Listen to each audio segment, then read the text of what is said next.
Hello guys, welcome back to the channel. और आज हम जून के मंथली करंट अफेयर्स की सीरीज में WWW सीरीज में आखिरी वीडियो देखेंगे और इसमें हम तीन सब कैटेगरीज के बारे में जानेंगे हम, जो कि हैं prizes and awards, ranking, indexes and reports and कुछ हम मिसलेनियस न्यूज़ आइटम्स भी देखेंगे जो कि एग्जामिनेशन पॉइंट ऑफ व्यू से इम्पॉर्टेंट है। तो दोस्तों आइए शुरू करते हैं हम आज का वीडियो।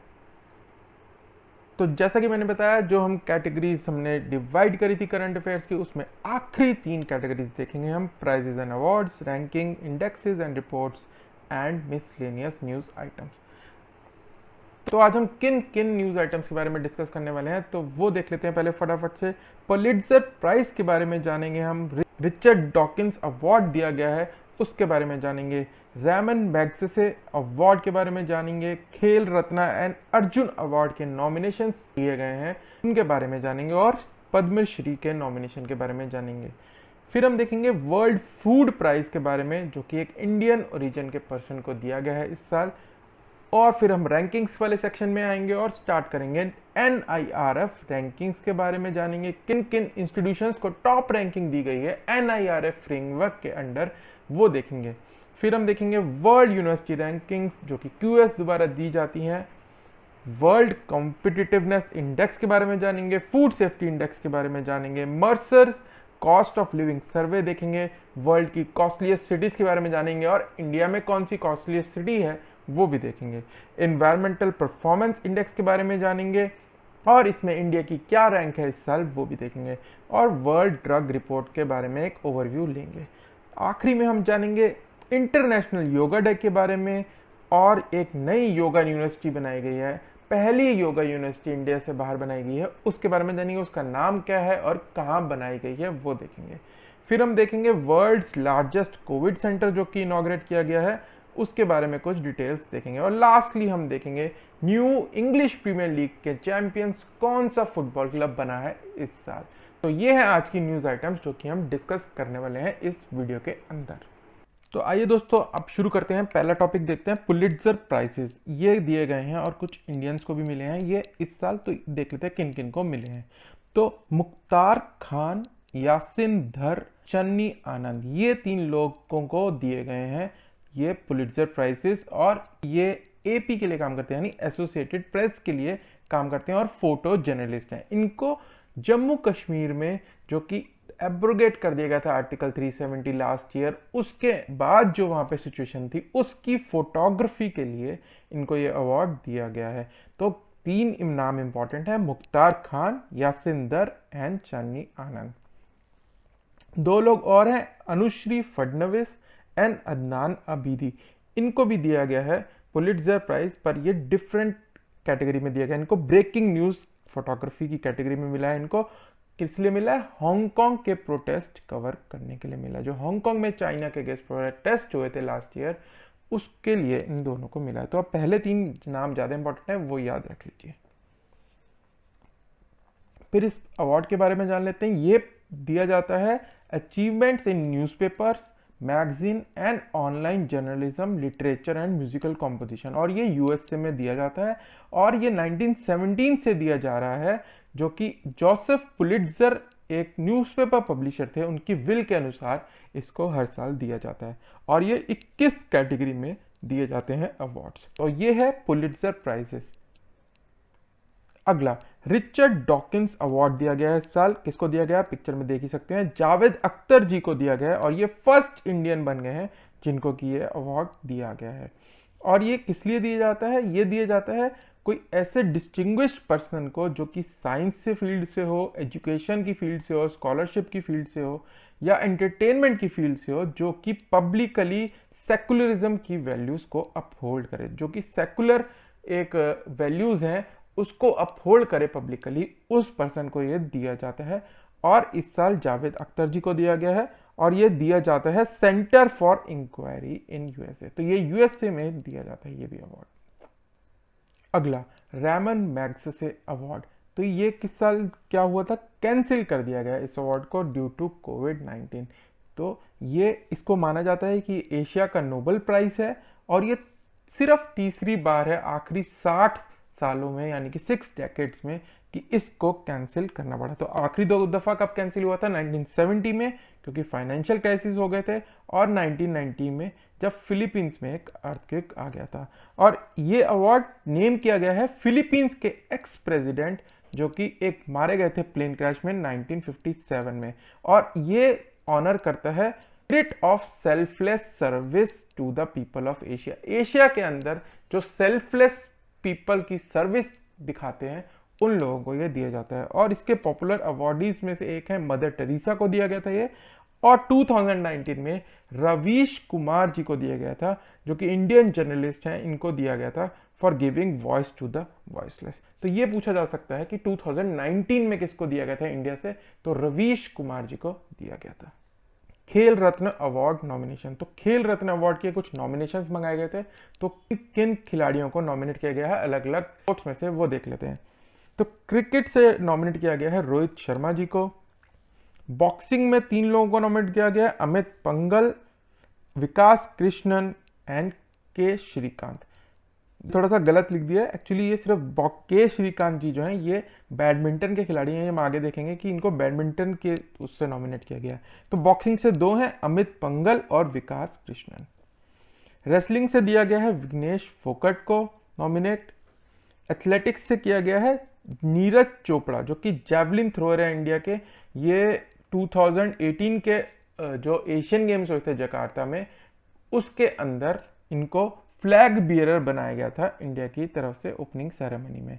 ठीक है, तो ये काफ़ी इंपॉर्टेंट नेम है इंडियन एथलेटिक्स की फील्ड से।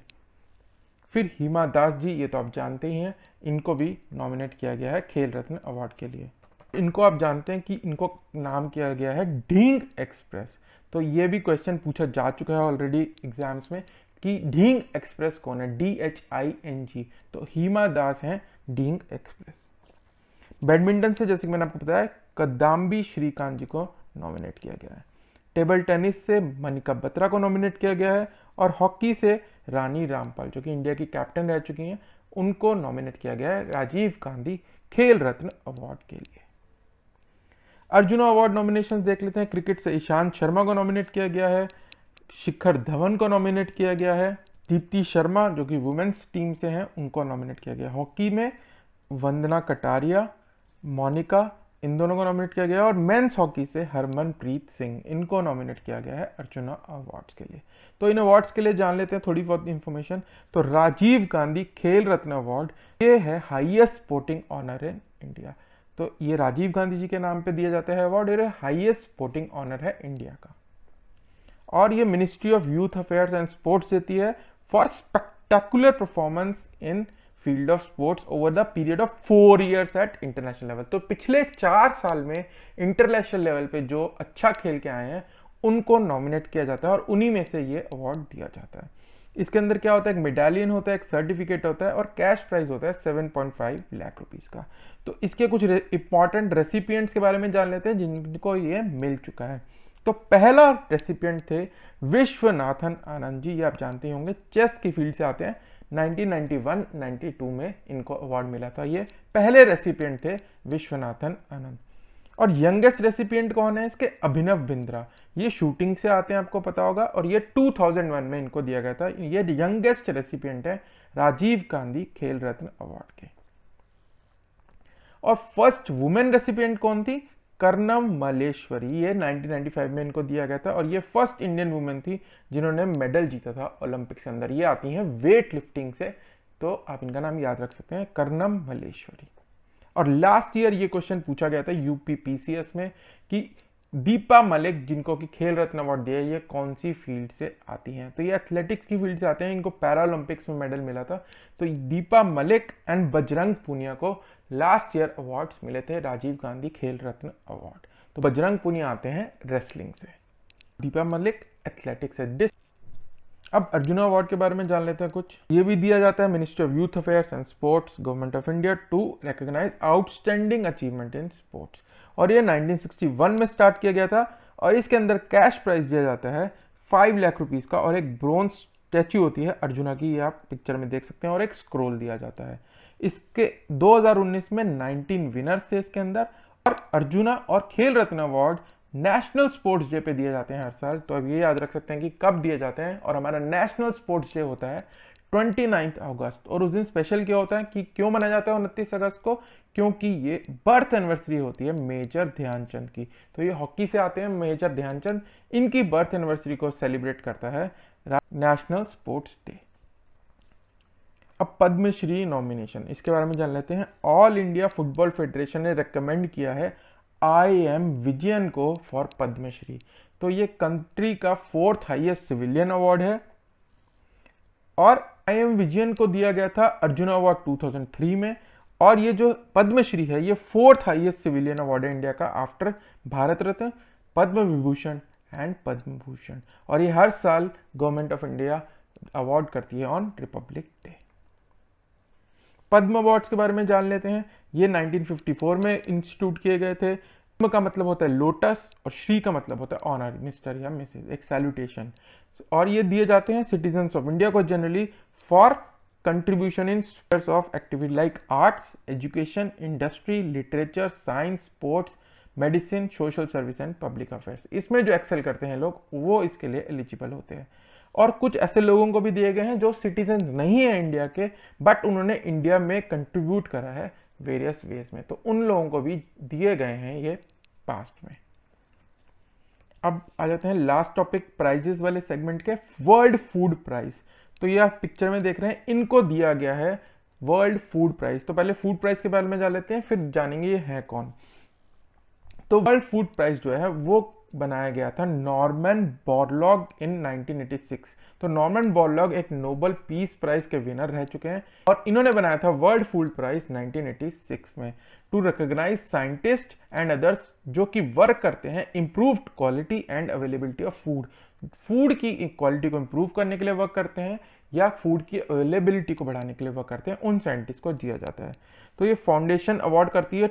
2.5 लाख डॉलर्स का प्राइस होता है ये, और ये बेस्ड है डेस मोनीस, ये एक जगह है, सिटी है आयोवा स्टेट में, यूनाइटेड स्टेट के अंदर। तो यहाँ पे ये फाउंडेशन बेस्ड है और ये प्राइस की वैल्यू होती है 2.5 लाख डॉलर्स।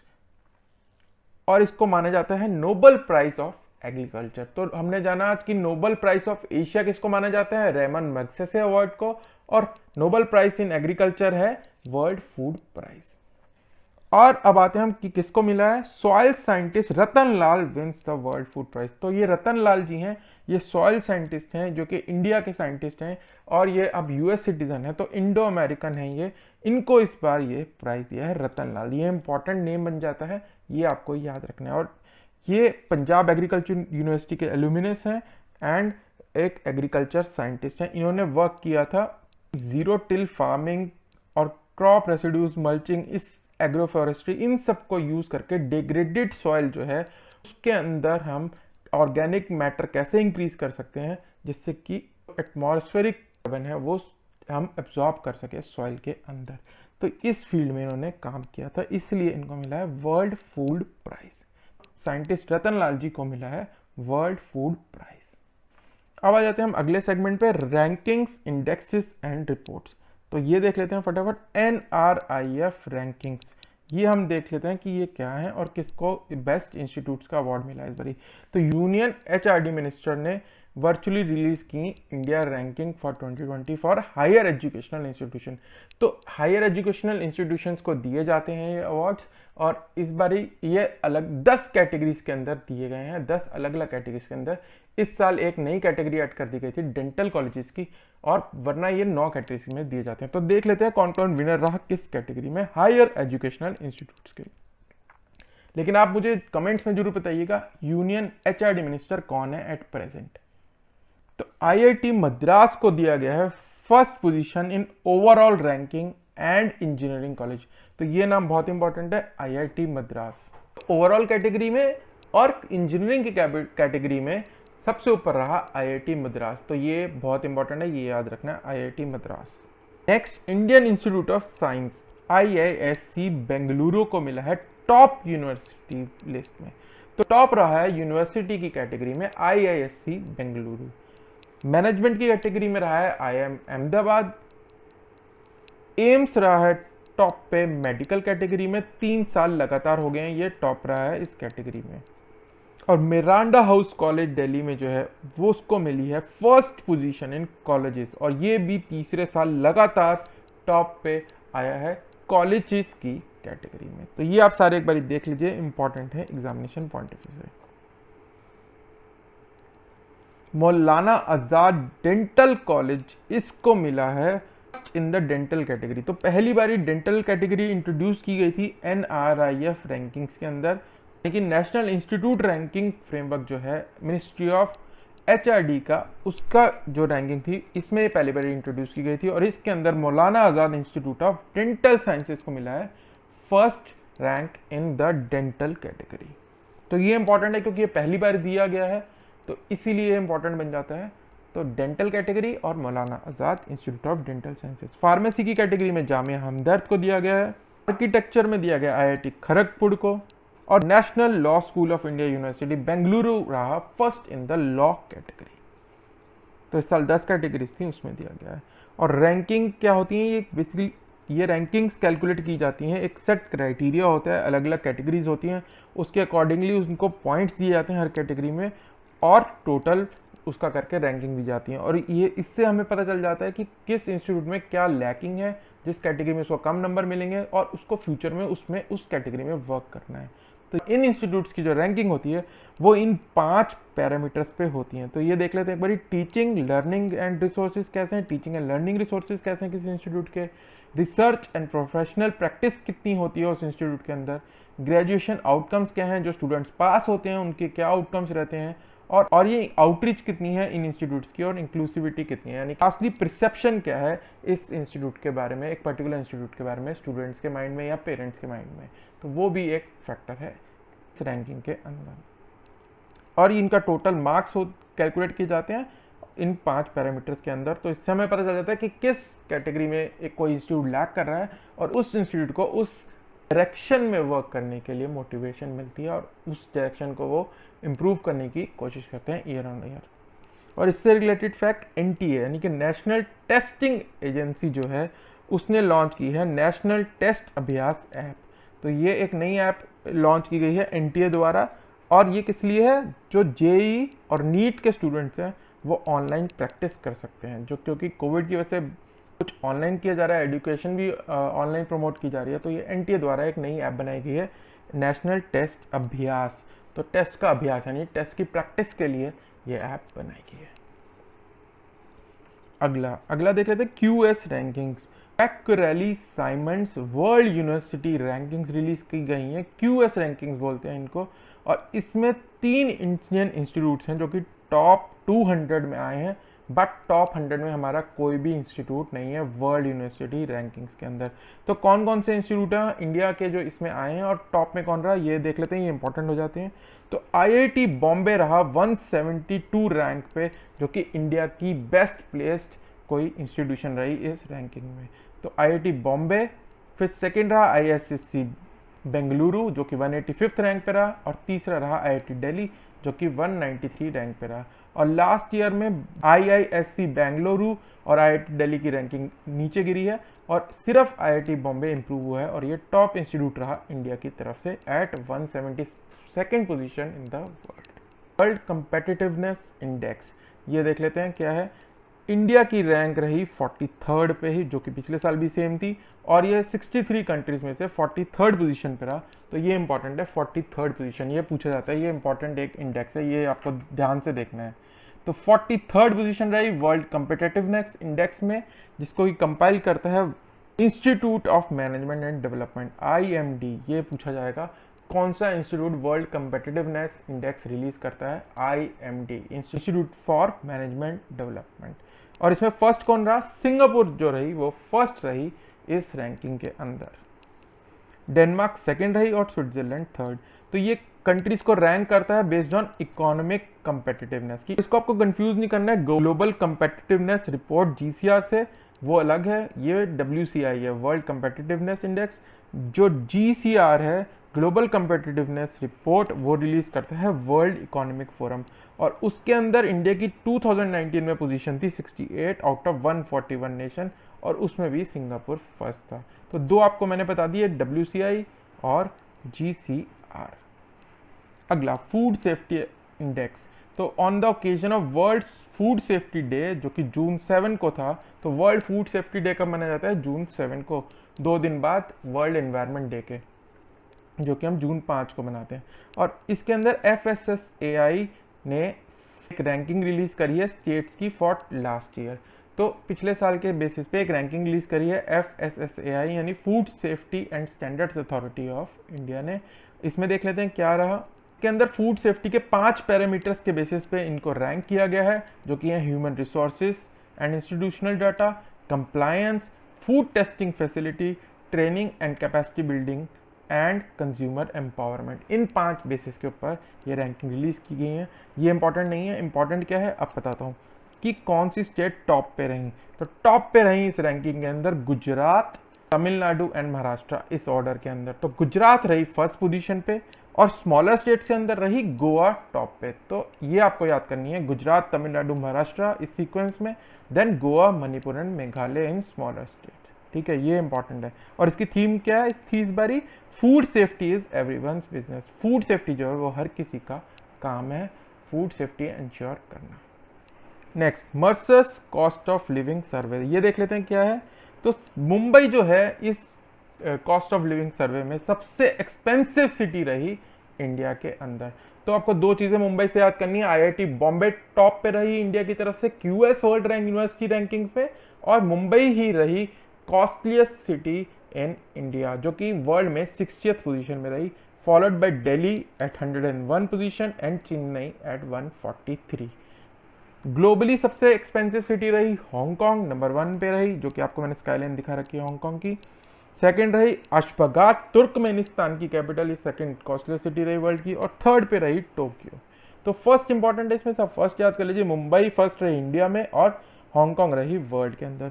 और सबसे जो लीस्ट एक्सपेंसिव सिटी रही इस सर्वे के अंदर, जो कि 209 सिटीज को इसमें सर्वे किया गया था, टूनिसिया की जो कैपिटल है वो रही लीस्ट एक्सपेंसिव सिटी। ठीक है, तो टूनिसिया एक नॉर्थ अफ्रीका की एक कंट्री है मेडिटेरेनियन सी के पास। तो ये आपको याद करनी है। टूनिस जो कैपिटल है टूनिसिया की, वो रही लास्ट पोजीशन में इस सर्वे के अंदर। अगला, एनवायरमेंट परफॉर्मेंस इंडेक्स, इंडिया की रैंक देख लेते हैं EPI में। ये बहुत इंपॉर्टेंट है एग्जामिनेशन पॉइंट ऑफ व्यू से, ये आपको याद करने हैं सारे points. India secured 168 rank of 180 countries in 12th edition of biennial environmental performance index 2020 with a score of 27.6। तो 168 रैंक रही हमारी एनवायरमेंटल परफॉर्मेंस इंडेक्स में आउट ऑफ 180 कंट्रीज। तो ये बहुत पुअर कंसिडर करा जाएगा। हम एनवायरमेंट की तरफ हमें और ध्यान देना होगा एज ए कंट्री, क्योंकि पिछले साल से हमने जरूर इंप्रूव करा है। पिछले साल 177th रैंक थी हमारी 2018 में, और 2 साल बाद जब इसे दोबारा किया गया तो हम इंप्रूव तो करें, पर हमें और ध्यान देना पड़ेगा। अब हम हो गए 168 पे। ग्लोबल इंडेक्स को बेसिकली 32 इंडिकेटर्स के अंदर इनको कैलकुलेट किया जाता है, और ये 11 कैटेगरी में डिवाइड किए गए हैं इंडिकेटर्स। तो कौन कौन से हैं? 1-2 biodiversity, habitat, air quality, water and sanitation, ऐसे ही 32 इंडिकेटर्स हैं जिनके थ्रू ये इंडेक्स कैलकुलेट किया जाता है। ये इंपॉर्टेंट हो जाता है। ये रिलीज कौन करता है? Yale and Columbia university of USA, ये करती हैं release in collaboration with world economic forum. तो ये इंपॉर्टेंट है। EPI किसके द्वारा रिलीज किया जाता है? Yale and Columbia university in collaboration with world economic forum. South Asia में रैंक 1 रही भूटान की, जिसकी ओवरऑल वर्ल्ड में रैंक 107 थी। और वर्ल्ड ओवर सबसे फर्स्ट जो रहा इस रैंकिंग के अंदर वो है Denmark with a score of 82.5 on 100। यानी कि इंडिया का देखिए आप स्कोर 100 में 27.6 था सिर्फ, और डेनमार्क का है 82.5। कितना वास्ट डिफरेंस है और कितना इंप्रूवमेंट चाहिए हमें इस रैंकिंग के अंदर इंप्रूव करने के लिए।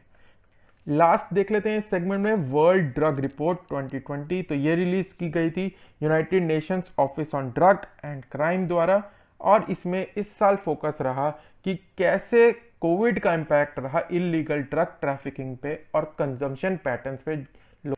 इंडिया जैसे कि आप जानते हैं एक हब है, ट्रांजिट पॉइंट है वर्ल्ड में इलिसिट ड्रग मार्केट का।